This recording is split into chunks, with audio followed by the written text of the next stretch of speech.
Bronco Mendenhall. I'm the coach at BYU.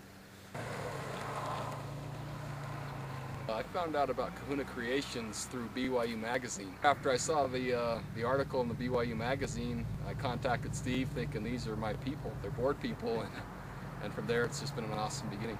I don't think there's anything like surfing in terms of just the feeling you have when you're on a wave and kind of at one with the ocean, and it's just good for the soul.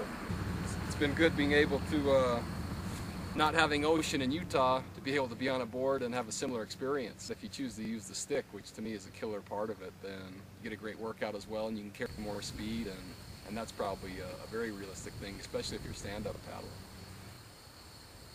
It's impossible to think about anything else, and for any of us looking for ways to balance whatever we do for a living, then plus being a husband or father and then parent of little boys or girls, whatever it might be, holding church callings, all the things you have going.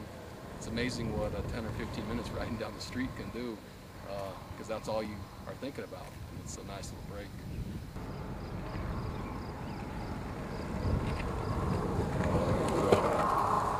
Something you do with your family together? No question, because everybody can do it. And pavement's not hard to find. Parking lots aren't hard to find, and so you don't really need to live near the water. You don't need to be anywhere in particular special other than a place that has something flat to go on.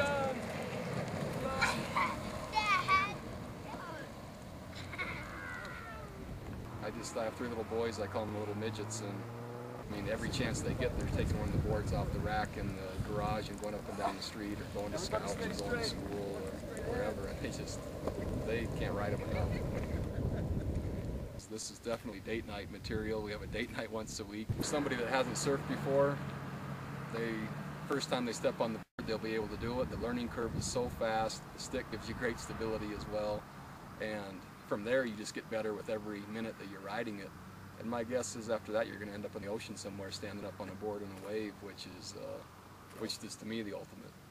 But shoulder work, lat work, any upper body work, besides the balance that you're getting from your core and all the stabilizers, it's a great transition. I could see it being a rehab thing. I could see it being a basic conditioning thing, and I could see it being an active rest alternative for those guys that are running and biking and swimming. It's something else that would be a lot of fun, but also you get a lot of benefit from it. We actually used the board as a motivator for spring practice, and so we were giving stickers, board rider stickers, for guys that had great plays, but the one that had the best play got to take the board overnight, and it became a coveted thing, and guys were battling like crazy each day to be able to take the board home. The best day is if you could win it on Friday, because if you won it Friday, you got it for the weekend. And so they started to figure out, which days that they really had to sell out to make sure they had a chance for the board. Our coaches ride it up and down the hallway at work. The only thing I would say for anyone that hasn't surfed before or hadn't ridden a board, with the use of the stick and with the balance that you can have, you'll pick it up. The first time you try it, you'll get better each time after. And my thought is you'll eventually end up in the ocean, standing up on a board by yourself. But what a great substitute in the meantime.